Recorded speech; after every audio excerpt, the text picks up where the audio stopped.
Welcome to the Observe Day podcast, the show where we celebrate the days that matter.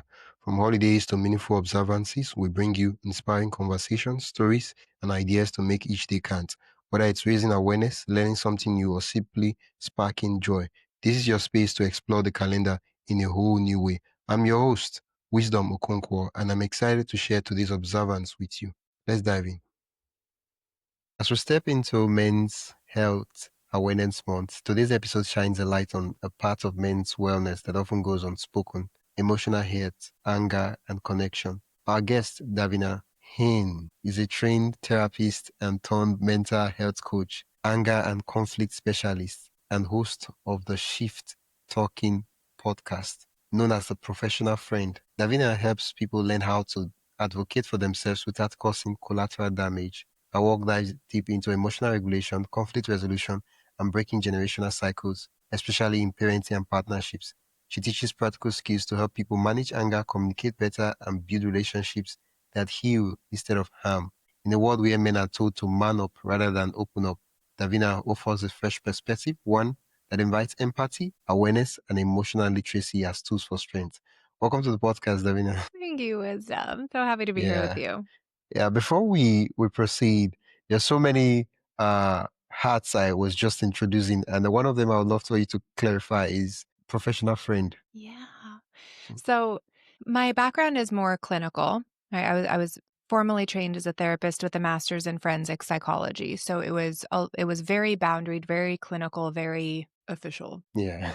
And then we have the other side of the spectrum. That's us going to our friends, going to ChatGPT, going to anywhere that we can to get some advice. And so what I've chosen to do is meld those where we don't avoid the work because it's too clinical, too stuffy. And we also don't just take our friend or AI's opinion Yeah. and guidance as, Bible, scripture. So I've combined this so that we work together in a way that feels more casual. It's not so rigid. It's not so intimidating or stigmatized. It's us becoming professional friends and being able to talk through things in a way that doesn't feel manufactured or doesn't feel too stuffy, clinical. What's the word I want? Sterile. So the professional friend parts came from that because outside of my training, I still believe that we need to see our humanity from each other. And so in a friendship, there's reciprocity, there's sharing on both ends. Yeah. And that's really what I live my life within and run my work and my practice through is that lens that I'm sharing the ugly parts of myself and the ways that I relate to each other and the mistakes that I make in my partnering and my parenting as well. Well, thanks for clarifying what a professional friend means. Uh, you work with anger and conflict daily, right? What are some of the emotional challenges you you see men face? Many. Mostly of all of it is loneliness. It's Hmm. a lack of connection, not only to other people, but to themselves, right? We see, and I hope my reaction to that, my response to that wasn't like men are the problem and it's men are set up for failure. Men are set up for loneliness and suffering in silence in a lot of ways by How's being that? told that, hmm, You said men are set up to feel. How's that? well, because they're told to be everything and also not have any feeling about it. They're supposed to be these constant pillars of strength and courage and safety and provide and do all of these things. And yet they're not taught or encouraged how to communicate through it, how to connect through it, how to feel safe and taken care of and protected as well. Men have had so much of an expectation that they need to be physically strong that their emotional strength doesn't matter. That they shouldn't have to worry about that part or that they should somehow be immune to the suffering and the loneliness that come as a result of living in such a rigid way of viewing the world. And what that ends up doing is creating more and more conflict, more and more loneliness, more and more depression, anxiety, and inflammation disorders, cardiac disorders. There's so much that that factors into men being encouraged to suppress that they suffer constantly. When you explain loneliness, there's a phrase you used. You said it's a lack of connection, right? It's not an absence of people to connect with. The fact that we just don't connect. And you went on to say that a lot of persons are lonely because they don't even connect with themselves. What does that mean? Well, there comes to be, emotional understanding. It's a literacy, right? It's not just so when I'm considering what it means to connect with ourselves, it means that I have the tools and the knowledge and the fluency to be able to understand myself and the world around me, to understand the role that I carry within my existence and how I feel about any part of those. So when men traditionally aren't taught how to understand their emotions, to listen to the messages that their emotions are telling them and sending them, it breeds disconnection from themselves. And if we don't have the tools and the knowledge and the actual literacy to understand what's happening within ourselves biologically, neurochemically, emotionally, then we'll be the first one to misunderstand ourselves before we can even accuse someone else of not understanding us. It's about understanding what's happening within ourselves and pairing that with the language to be able to understand it in a way that we could actually express it to one another. And a lot of us lack this, but especially men who aren't encouraged to express how it is that they feel and what they're going through. I'm sorry, I mute Hi. the mic. I No, mute the you're fine. Hi. mic. I went to adjust the volume. Can you hear The the humming and yeah. yeah? Just I was adjusting the mic not to pick that sound up, and then I muted it. Oh, no, I get it. Is it better now? Is the humming still So there? much better. No, it's great now. Oh, okay. What was I saying again? I said You were muted. I don't know. okay. I'll say did I talk about society often tell men to hide emotions? No. Okay, that's what I was saying. I said society often tells men to hide emotions, right? What does that do to their mental and physical health over time?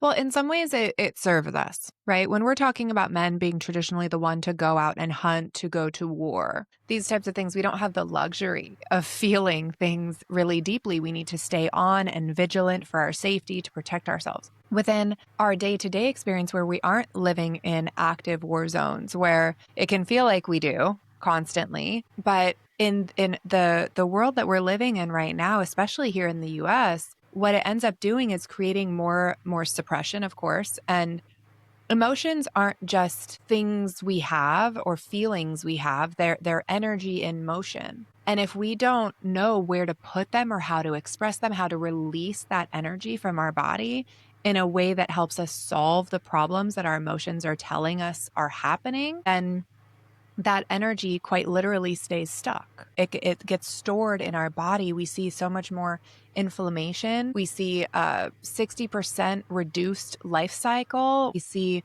so much cardiovascular disease and cancers. And there's so much that one just happens to the individual who's suppressing, right? Like that's what's happening in his body and in anyone's body, but particularly for men. We're seeing that get stored. It's causing cell mutation. There's so much detriment to the suppression of those emotions on a physical level. And then we take on the emotional, mental toll of feeling misunderstood chronically feeling like you don't belong, having feedback loops and likely negative feedback loops that are convincing you and you're buying it. You have no choice but to believe that you inherently hold no value, that you aren't worthy, that you don't matter as much. And then what ends up coming of that is a volcano effect, right? Like it has to go somewhere at some point. So whether our body is storing some of it and then releasing some of it when we get upset, when we get angry, when something small happens, whatever this looks like, we end up unintentionally sabotaging our relationships because I don't know how to hold one without causing harm either to myself or someone else. A lot of men they mistake silence withdraw for emotional control. What's a healthier alternative? Yes. Like it's so incredibly true. We almost kind of idolize our ability to stay what we call regulated, but it's more so about staying stoic, about being unfeeling and unaffected. So, yes, you bring up a very good point about that. What was your question though? Because I was so caught up in that revelation that I didn't pay attention to the rest. What was that? So, what's a healthier alternative? Yes, healthier alternative. So there's a couple different ways that we can go about it, but first and foremost is releasing that energy in non-aggressive ways. So we don't want to do just one of these things. We want to combine them as best as we can. So we want to get daily movement, quite literally getting movement throughout the day, even if it's just a long walk, whatever that is. We want things to happen bilaterally using both sides of our body. We can lift weights, we can hum and sing, we can go in front of and underneath a doorway, like a door frame, and push up against each side and like press as hard as we can, not on drywall, because you will go right through it. Do not do it on drywall, please.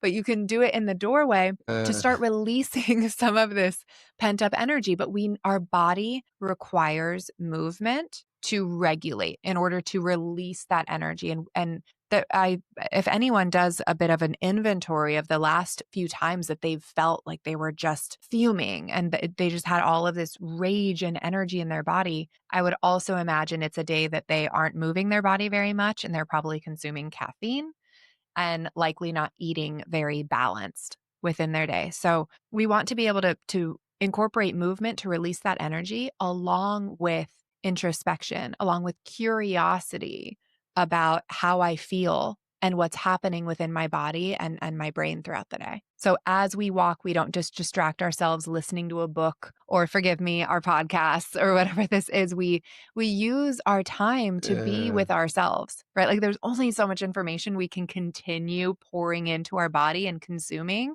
At some point, we need to quiet the noise and allow our brain to be bored for long enough to regulate.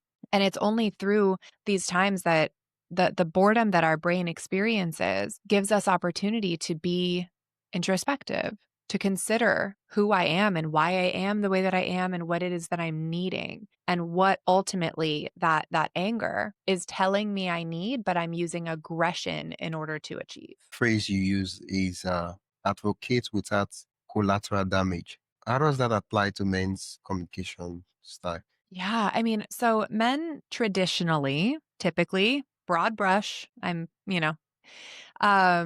tend not to be the first one to communicate. They tend to have it kind of pulled out of them. They aren't going to go to their partner for the most part and say, "Hey, something bothered me. Can we talk about it?"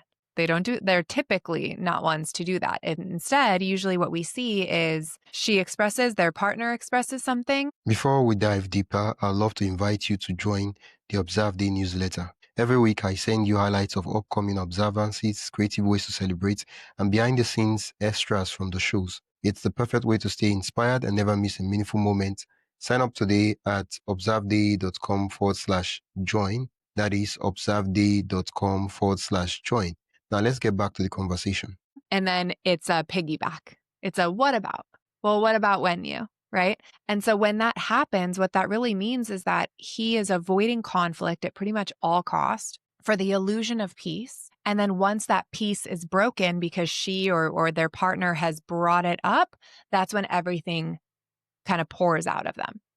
And usually, what comes of that, whenever any of us are suppressing these things, is that volcano effect. We say things we don't mean, we get reactive, we say and behave in ways that are outside of our value system that we Yeah. regret, that we're living within an incapability neurologically in those moments. And this is why I've taken anger management and I'm evolving it into this level of anger intelligence, because we all need to understand what's happening in our brain when we get activated. It is so important to understand that when we get upset, when we get angry, that's our safety centers that are flaring, that are sirens going off. It's the part of our brain that signals for safety or danger. And anything, given we're not like out there in the wild anymore, and what ends up happening is when my partner rolls her eyes or I get cut off in traffic, that part of my brain hasn't caught up to our daily lives now. So it triggers danger.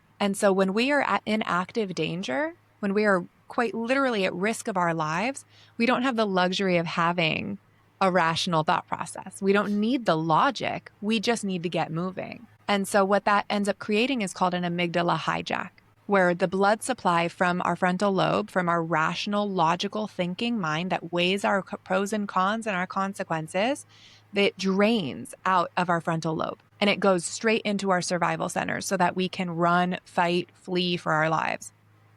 And what that ends up doing is tricking us into thinking that we're in danger, and we don't behave in ways that align with who we are, because in survival mode, who cares? I don't have the luxury of worrying about what happens 15 minutes from now if my brain is under the impression that I won't survive past 16 minutes. So I'm not thinking about that in the future. And for men especially, the amygdala is so much stronger because it is so much more of a survival fight to the finish, hunt and destroy kind of thought process. So when this is coming up, if we don't understand what's happening neurochemically, and men are less likely to seek mental health work, to seek coaching through someone like me, to even talk about it, even once they do seek the support, if they aren't taught these things at a granular school level in our upbringing, he will continue to assume that he is the problem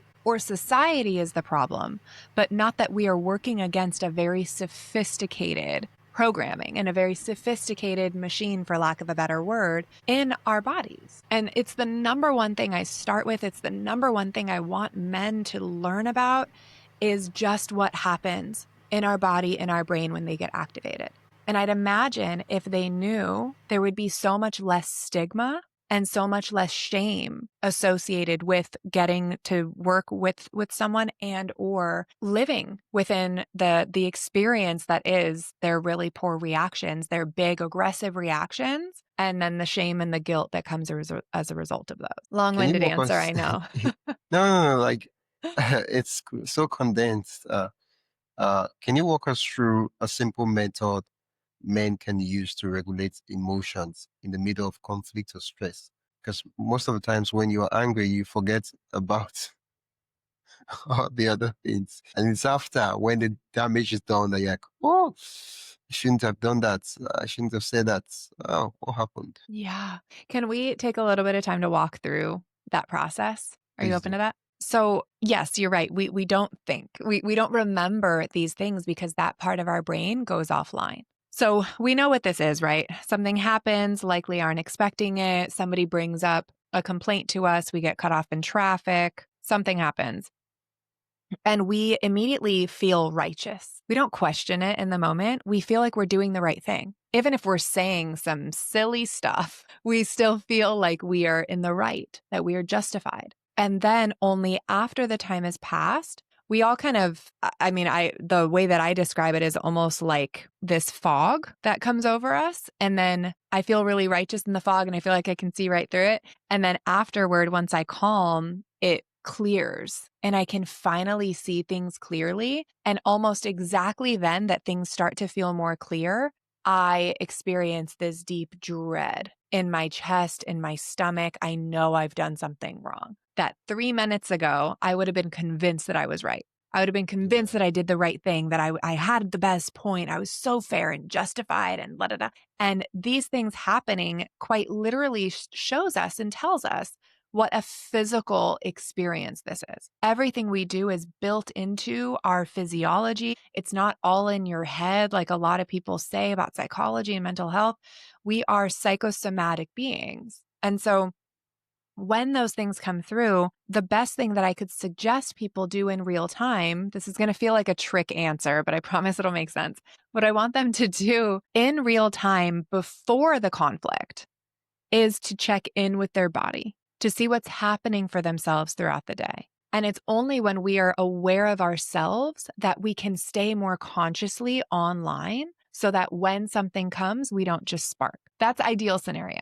So let's talk non-ideal scenario where we're Yeah. not doing any of the work. We're operating on autopilot. We're just kind of moving through our day. And in those moments, it's challenging because you're not going to be open to, like, even myself, like when I think about times that I'm really heated and I'm sparked, the best advice seems stupid to me. I'm not open to it. I don't want to view the world or myself in a different way. And everything feels like an attack. Everything feels like it's a fight that's just going to inflate me larger, inflate me bigger. So if anyone's listening to this, then they would know and likely that they're open to doing some of the work, which would be listening to what your cues are. We know that if I were to take a quick second when I'm activated and just tune into my heart rate, I would know whether I'm upset or not based on my heart rate. And it's these types of things that if in the moment we're at all open to any sort of modification, we want to get a physical cue from us, from ourselves that says, oof, I'm too upset.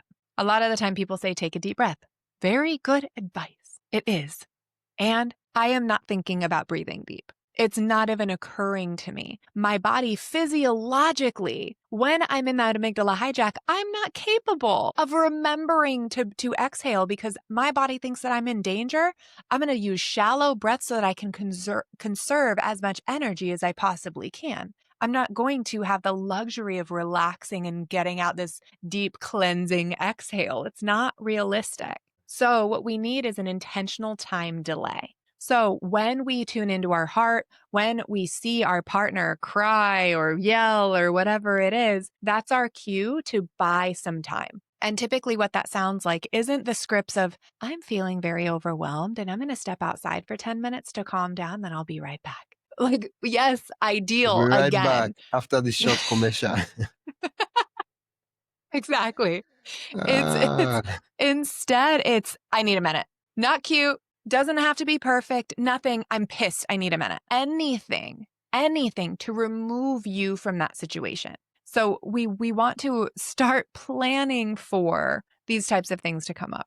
If we are listening to this podcast, if we are open to doing some of the work, share it with the people around you, what you're working on, what you're trying to reduce, what you're trying to prevent, so that they can support it. Me, back in the day, before I did the work, when I was still so wounded and feral, wisdom, feral, when my husband tried to leave, I would not let him. I used oh, to literally block the door and I would not let him leave because I was so anxiously attached and I didn't want him to go. Anyway, it requires opportunities for both of us to show up for each other.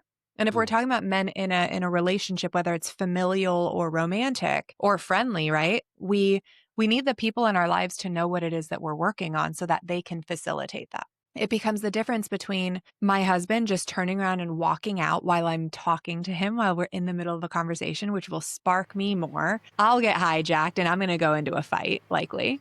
Or in between my husband coming to me and saying, hey, I know I say mean stuff when I get angry. I don't want to do that anymore. I am going to need time when we're in our arguments to regulate, to catch my breath, to calm myself down. And then I promise you, I will come back.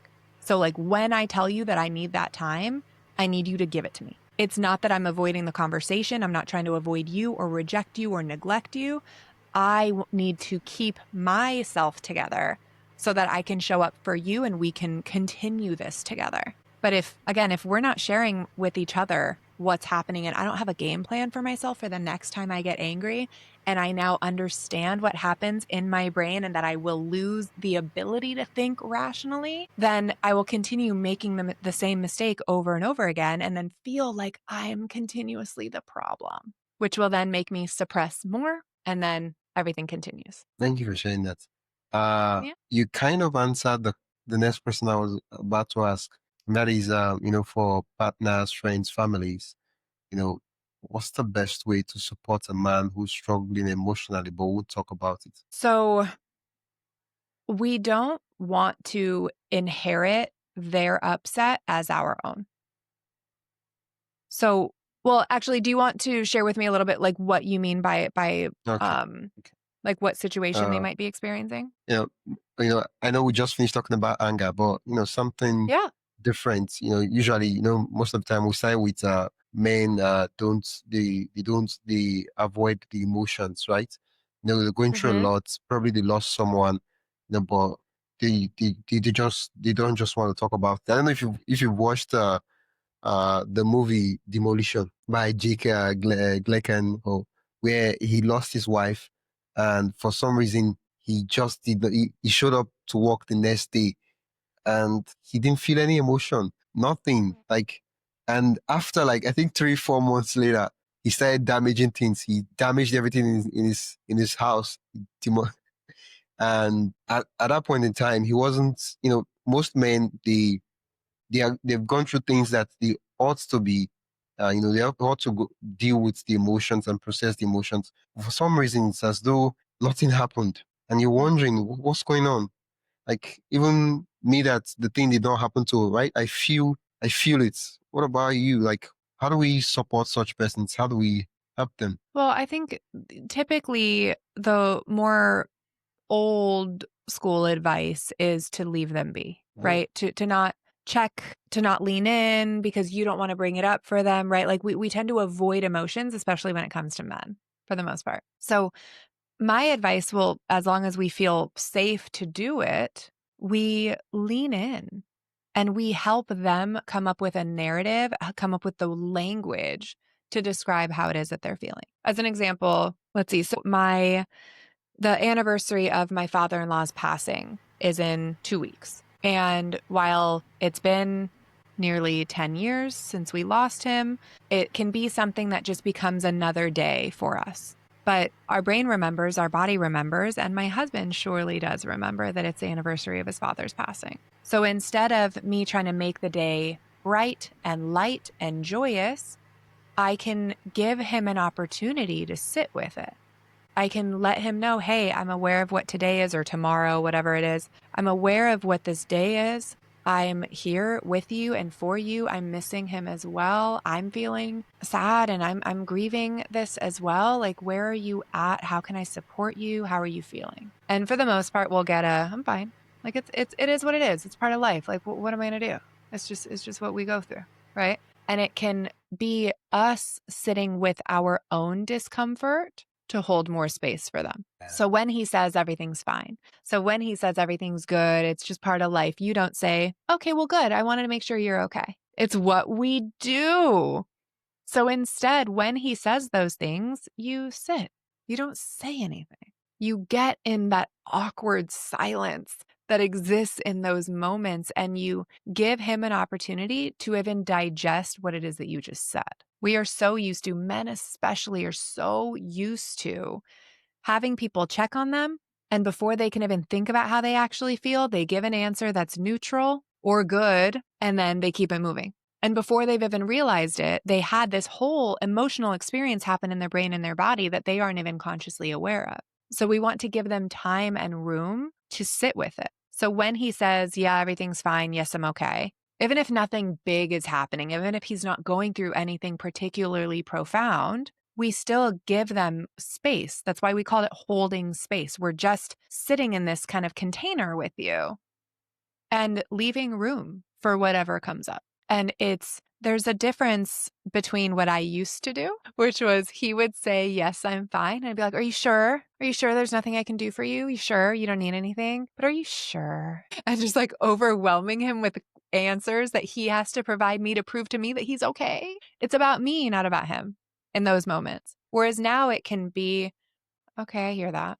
And leaving the silence, allowing the silence to happen, offering a hug. Can I give you love? Is there any way I can support you? Is there anything you're needing? Do you want love? Do you want a hug? Do you want a meal? Are you thirsty? Are you hungry? Right? Like we can start nurturing them and caring for them in those ways in order to show them safety. And Yeah. all of this is going to sound super ideal and that they're going to let us and all of this, but ultimately it's what we need. We're living in a world that's constant like stimulation, it's constant everything, overload. And if it's only in those gaps, in those moments of silence, of ease, that he might feel more comfortable and confident to let himself experience it and then potentially even share it. But we can't take their first answer as the truth. Yeah. Thank you so much for that recommendation. This is something that I would be applying uh, Good. probably in the next conversation. having and just allow the awkward silence, to lead us. Where can listeners learn more about the work you do, listen to your podcast, and also connect with you? Yeah, so my handle everywhere is a steady space. Everything I live and breathe is about finding our balance and then going back out into the world. So my website, all of my social media handles are a steady space. And then my podcast itself is called Shift Talking. She's a little sassy and we use a lot of foul language to discuss human experience. So that's where you can find me. There, I offer free weekly meetups virtually, where I go live with a group of people every Friday at 11 a.m. Pacific. And we talk about different elements of mental health, anger intelligence, triggering. And then we also, every other week, we do a skills lab about that topic. So if people are wanting to just dip their toe into the work, they don't want to commit to anything really, you want to come in, mic and camera off, totally fine too. Just come in, sit a while, see if it resonates, apply the work that we're doing, and let me know how I can support in different ways. Thank you so much. I'll put the links mentioned in the description so listeners can just click and go direct to the site. It's been an absolute delight chatting about men's emotions and anger. Thank you for having me, Wisdom. I appreciate you. That's it for today's episode of the Observe Day podcast. Thank you for spending your time with us as we explore today's observance. If you enjoyed this episode, be sure to subscribe wherever you listen to podcasts and share it with a friend who'd love to celebrate life's special days too. Don't forget to join the newsletter at observeday.com/join for more observance stories, tips, and updates. Until next time, keep finding meaning in every day.